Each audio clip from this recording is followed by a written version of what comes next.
Dobry wieczór, witam serdecznie panie. Good evening, ladies and gentlemen.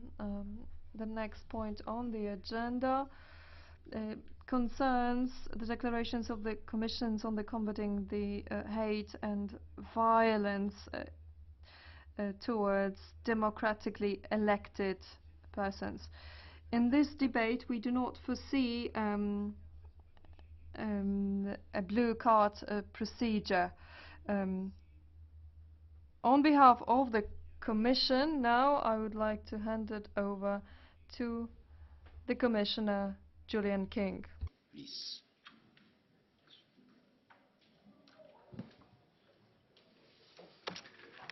Chair, honourable members, this is obviously a very important debate that we're about to have.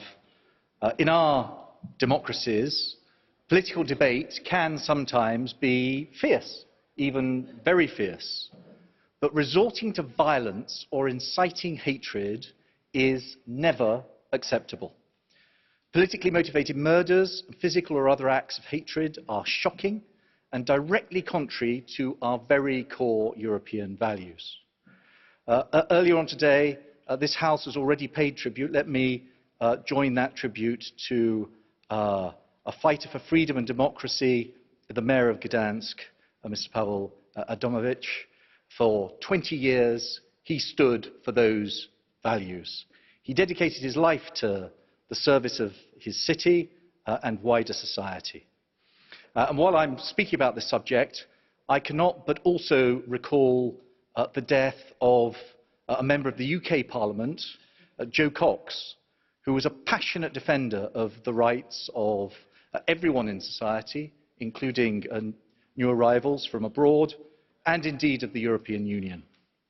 We need to recognise that sometimes individuals can be drawn to acts of violence, radicalised, if you like, by conspiracy theories, polarised debates, and more radical ideology. There can be no free and fair elections across Europe if there's a climate of hatred and threats of violence against candidates and those holding democratically elected mandates. Unfortunately, we've seen that even members of this Parliament are not immune from violence and abuse because of the views that they express, and we must deplore that. Earlier this year, Commissioner Jourova spoke at the inaugural meeting of the European Cooperation Network on Elections. This network is a concrete step forward in implementing the Commission's election package from last autumn.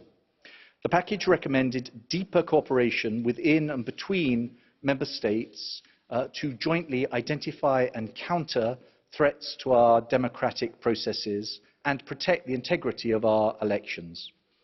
We've had several exchanges over the last year on threats to electoral processes, including at an event in April, democratic participation on electoral matters, a conference in October on election interference in the digital age, and in November, the colloquium on fundamental rights.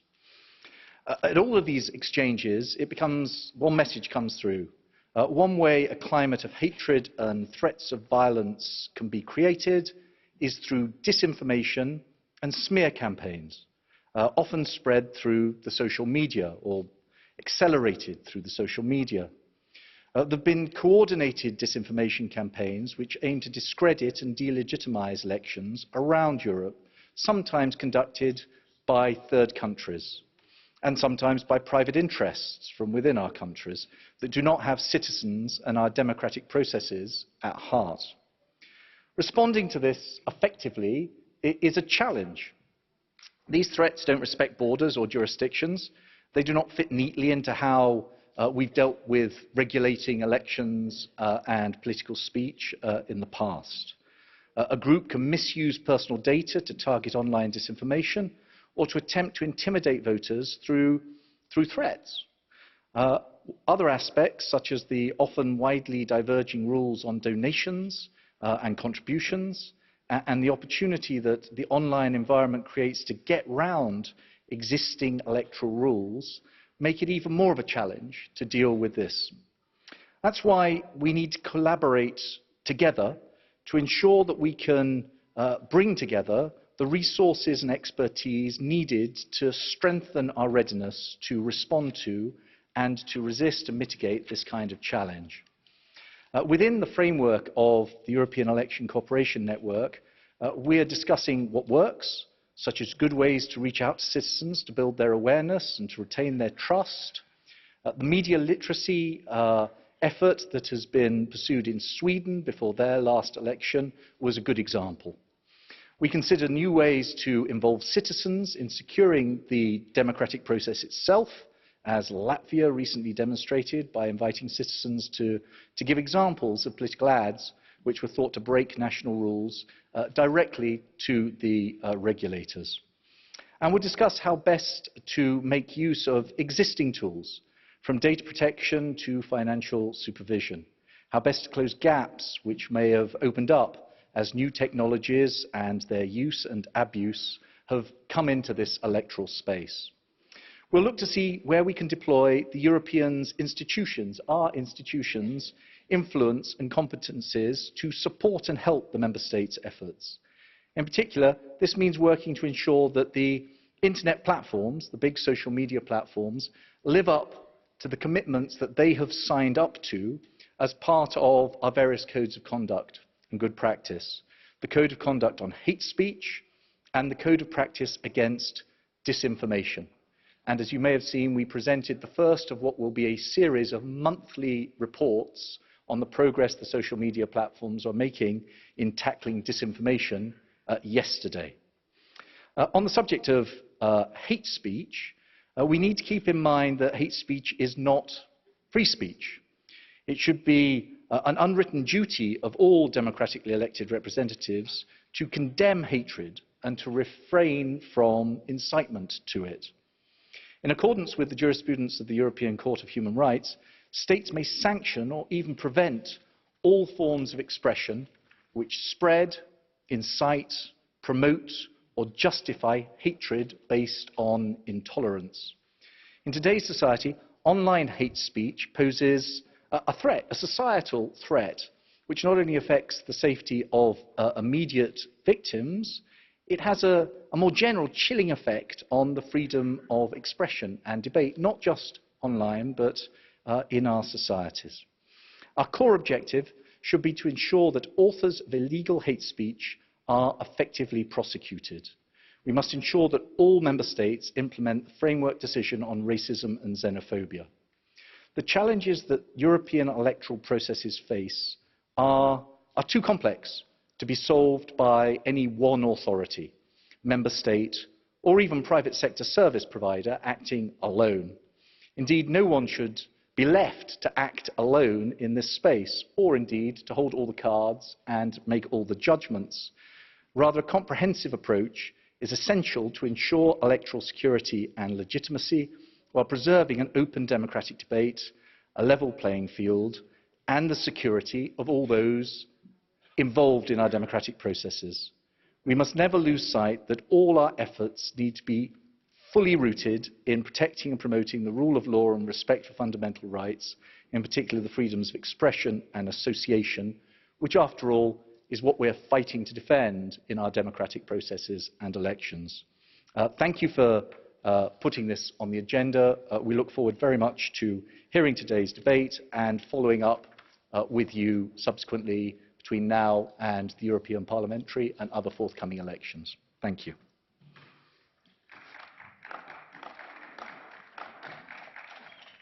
Dziękuję bardzo, panie komisarzu. Thank you very much, Commissioner.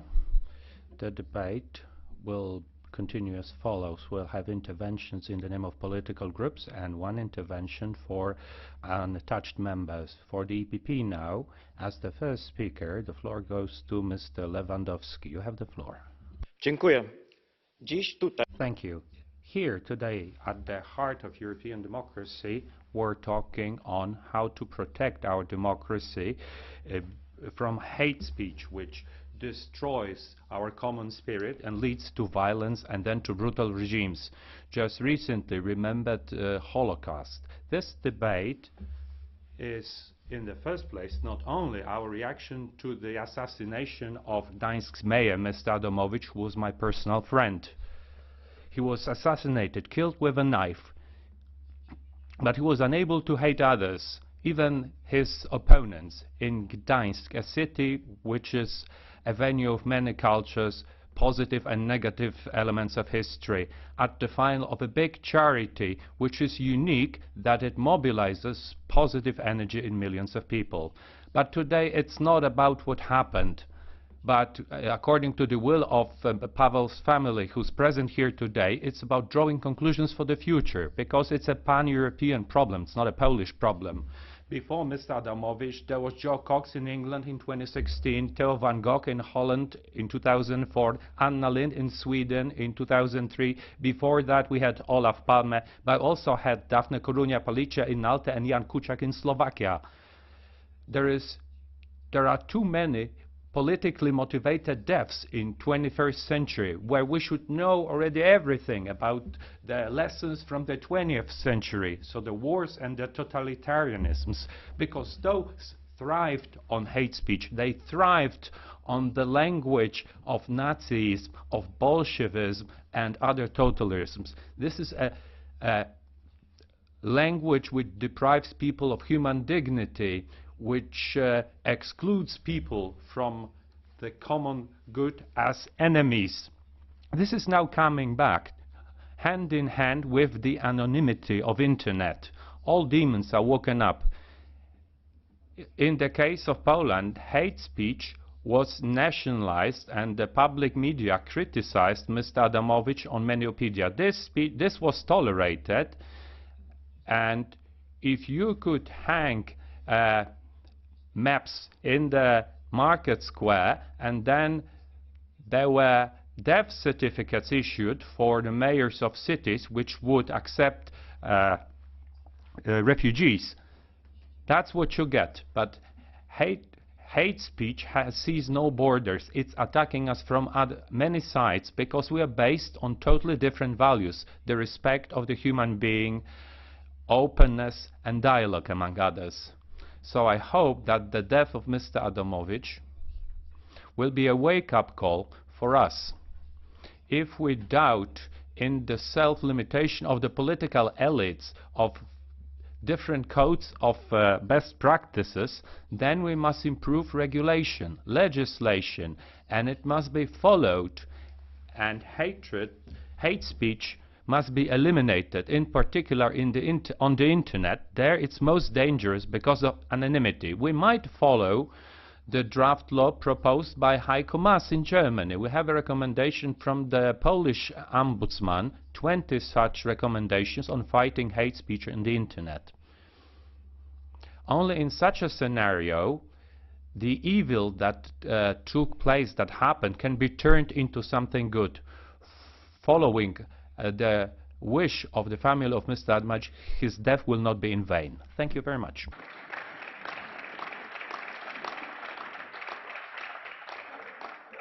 Dziękuję bardzo. W imieniu Thank you. Now on behalf of Socialists and Democrats, Tanja Fajon. Thank you very much, President. The representatives of the League call our Italian colleague Cecile Kyenge an orangutan. They compare her to a slave, they wish for her to be raped, and they send her back to her country. In Hungary, security guards of the public broadcaster physically attacked opposition MPs. Laszlo Varjú ended up in hospital due to injuries. Fidesz is behind the attack. Nova 24 TV and Democracia, two Slovenian media outlets financed by the SDS party with Hungarian money, regularly label me a notorious extreme leftist, a fascist, a Soros mercenary, a murderer with blood on her hands, a traitor, and so on. When I pointed out their fallacy and called for penal responsibility, they said I was offended. Dear colleagues, I am not offended, but we have a serious problem. Such statements and actions should not be uttered or written by politicians and the media in a democratic Europe without any consequences. Neither should they be made by ordinary citizens. 3 months ago, I organized a conference on hate speech in Ljubljana. At the event, we underscored a number of phenomena that should be discussed thoroughly if we are to address this issue. What is the role of the media? That should be objective, but confront human rights defenders with racists. Is it or is it not the task of the media to not allow hatred or intolerance in the public debate? On the left side of the spectrum, we have always stuck to our principles and have been tolerant of those who are intolerant, meaning that we have tried to use rational arguments to explain to them why homophobic outbursts were inappropriate. But now, the right, because it suits them, defends the freedom of expression, as tailor-made by them, stating that anyone can say anything without punishment. On the other side, the right physically punishes their opponents, as witnessed in Hungary. Today, hate speech is organized and financed. It has leaders and a purpose to sow fear in the hearts of people, to drive a wedge between them and to take power. The Slovenian SDS party received funding from abroad, from Hungary during the last election campaign, in order to finance their ads. As with nationalistic ideologies, outpours of hateful emotions and primitive discourse serve as a form of escapism in times of crisis. People who most often fall prey to that are those who feel socially disadvantaged. But we should be worried to see politicians such as Salvini, Orban and Janša taking advantage of these people to further their own agenda. Authors of hate speech used to hide in anonymity, but today they are speaking out openly, mostly because they receive support from politicians who lead by example. That is why it seems that hate speech is becoming the new normal and why it's growing stronger. But colleagues, hate speech, violence, both physical and psychological, are not and should not be normal. Inciting to any kind of hatred aimed at politicians, public officials, or other citizens is destructive and counterproductive. We Europeans do not deserve it. Europe does not deserve it. That is why I would like to warn anyone who wants to profit from this that your endeavors will be short-lived. On behalf of socialists and Democrats, I call upon everyone to use your reason. Thank you.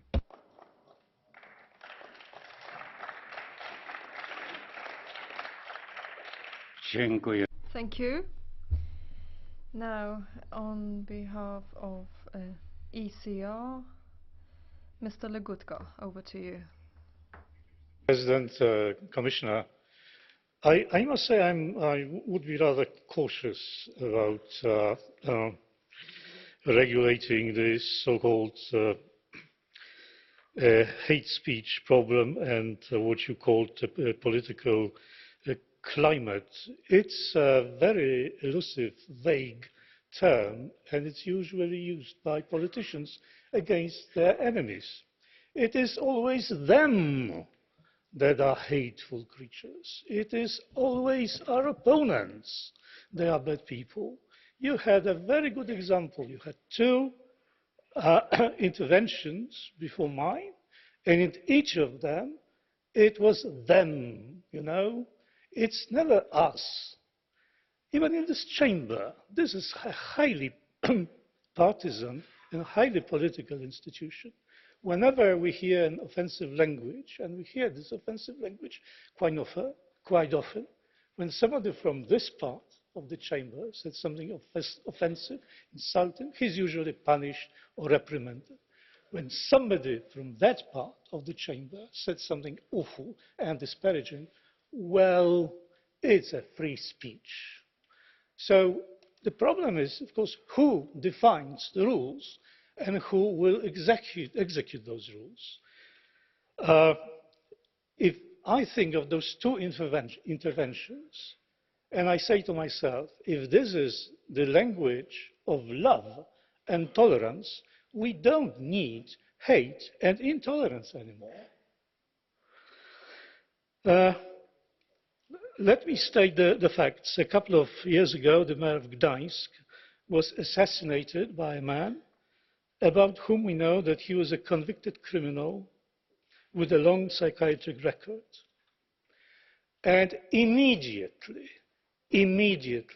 after the murder, the political opposition in Poland put the blame on the Polish government, on the public media, making something utterly non-political, a monstrous, horrendous act of murder, but absolutely non-political at all.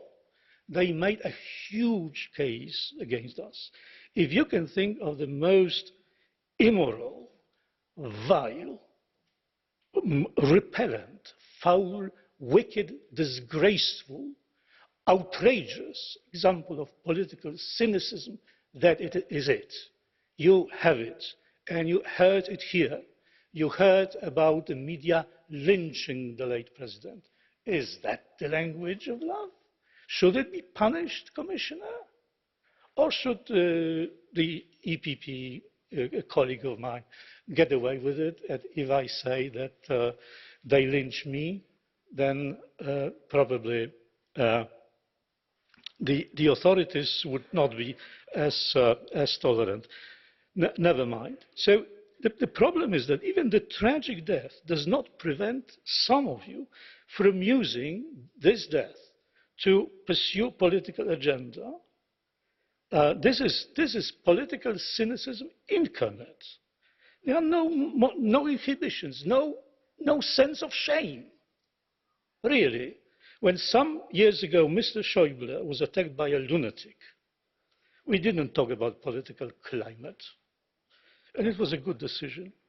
When a couple of years ago a member of my party was killed and another gravely wounded by a completely sane man who wanted to kill the leader of my party, Jarosław Kaczyński, the reaction here was a sad reflection on human folly.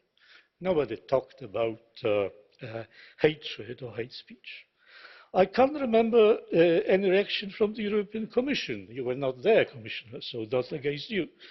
Probably they suffered from a sudden fit of aphasia. I won't exclude it. So I have lived long enough to see people fall and behave abominably. But in cases like this, I always say to myself, my God, is it really possible that people who could be called or considered civilized, is it really possible that they say such things and they can fall so low?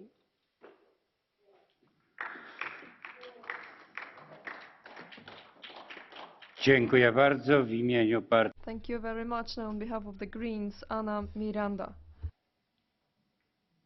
En los últimos tiempos, las fuerzas Recently, extreme forces have introduced hate speech into political discourse in an attack against the principles of democracy. It's an atmosphere of pre-fascist hatred. It ranges right across the EU, and as the Commissioner said, it doesn't recognize political or international borders.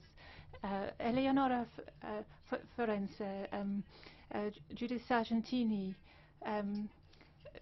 many others of our colleagues have come under attack. Those of us who are defending plurality from a democratic position find ourselves being attacked on the street or on the social media day after day in the exercise of our public office. We also know that in this European Parliament, in our last session, it was said that the left wing in this House are a political pig swill. That's what the EPP called us. We find ourselves insulted with intolerant macho fascist comments, with degrading language. So we cannot sit back with our arms folded while this is happening. We have to demand that our ideas can be expressed freely, and we in the European Parliament have an enormous responsibility. It's no good issuing empty statements. We need to take actions to make sure that we don't collapse under this discourse of hatred. Freedom of speech is one thing. Another thing is to allow speeches in this House that are an incitement to hatred, as I've heard even in this European Parliament, where I've heard people defending arguments which are going to have an effect in the upcoming elections. Dziękuję bardzo w imieniu Konfederacji. Thank you very much. Now on behalf of GUE NGL, Ms. Kuneva. Thank you, President. I would like to express my condolences to the family of Paweł Adamowicz, the mayor of Gdansk, defender of open borders for refugees, who was murdered at a charity concert. But enemies of democracy do not exist only in Poland. Did you see the circumstances in which the press peace agreement was passed in Greece? Do you know that although this agreement was welcomed by all the political groups in Europe, the members of parliament who supported it were called by some traitors? Their faces were posted up on walls.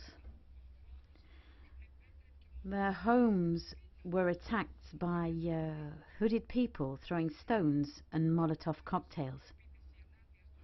The people who organized these attacks against elected members of parliament were far-right extreme nationalists. The policy of hate and terrorism is a policy of those people who hate democracy. And there can only be one answer: education and democracy. Thank you.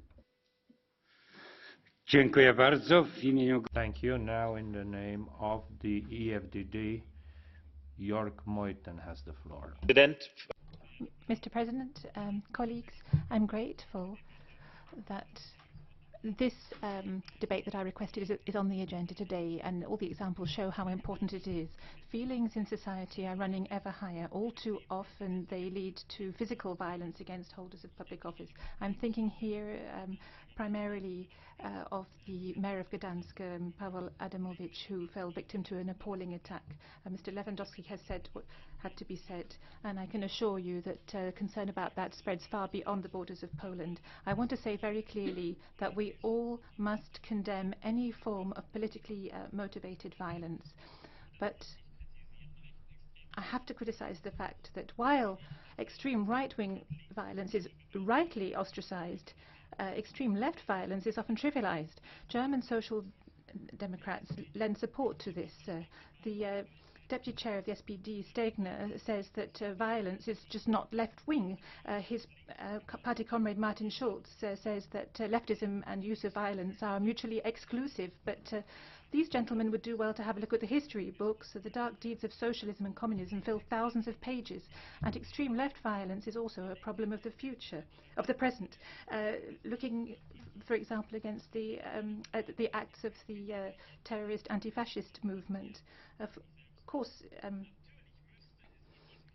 there should be consensus in this House to condemn the Antifa for their violent excesses.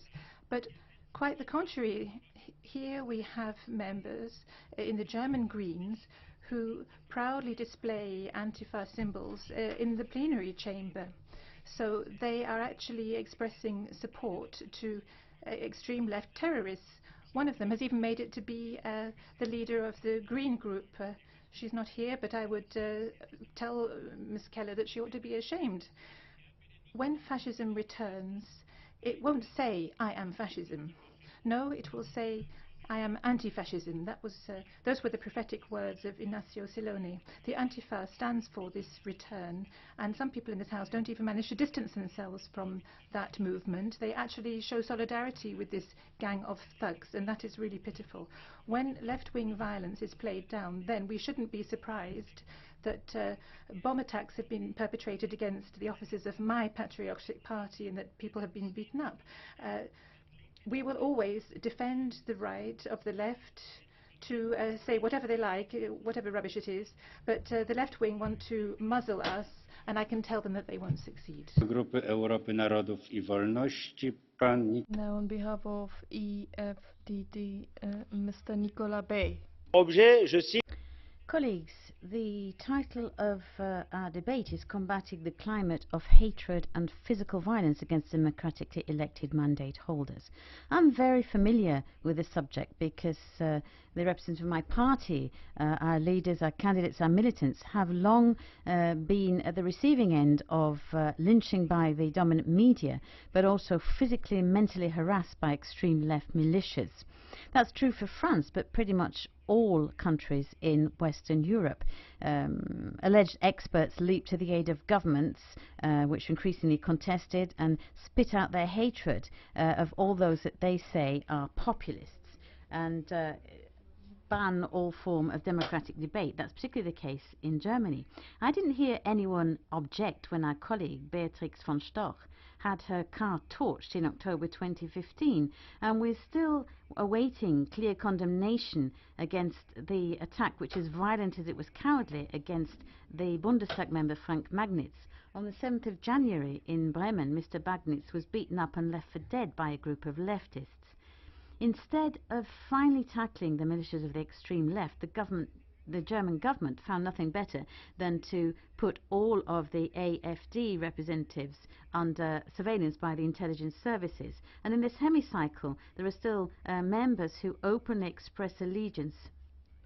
Excuse me. Jako niezrzeszony bardzo proszę głos zabierze. Now, as non-attached, Mr. Lefterios Synadinos. Η ελευθερία του λόγου είναι επιβεβλημένη. Freedom of speech is of the essence. The monopoly in exerting violence institutionally is held exclusively by the official state. As persons with a mandate, those in government are duty-bound to realize that their words and acts may push citizens to extreme forms of expression when their public sentiment is challenged. Authority may not be exercised in the absence of checks and balances, and whoever cultivates a climate of hate, violence and disagreement among citizens will inevitably face similar behaviour as an equal member of society. Like now in Greece, where a traitorous government has banned any use of the term Macedonia. History is being faked. Popular songs and anthems are being censored. Demonstrations are banned. Teachers are being prosecuted. The right to freedom of speech and our centuries-old definition as Greeks and Macedonians is being violently suppressed. Whatever they sow, they will reap and will witness worse in the future. Simple Greek patriots that Tsipras reviles before foreign leaders as populists and fascists will not compromise with an anti-constitutional, anti-democratic and illegal agreement, the Presby's Agreement. So don't expect even one single Greek to dally with political traitors. Now they are reaping the reaction of their citizens. Macedonia is Greek and the land of Greeks. Dziękuję bardzo. Były dwie. Thank you. So two people wanted to take the floor under Catch the Eye, but there's no such procedure in this point on the agenda or green cards to be requested. Thank you very much, Commissioner King. Thank you for the debate. This item is now closed. We are now moving on to the next item on the agenda, where I want to welcome Vice President of the Commission, Mr. Franz Timmermans. I also welcome the Minister. Declaration by the Commission and the Council, the rule of law and fundamental rights in Hungary, developments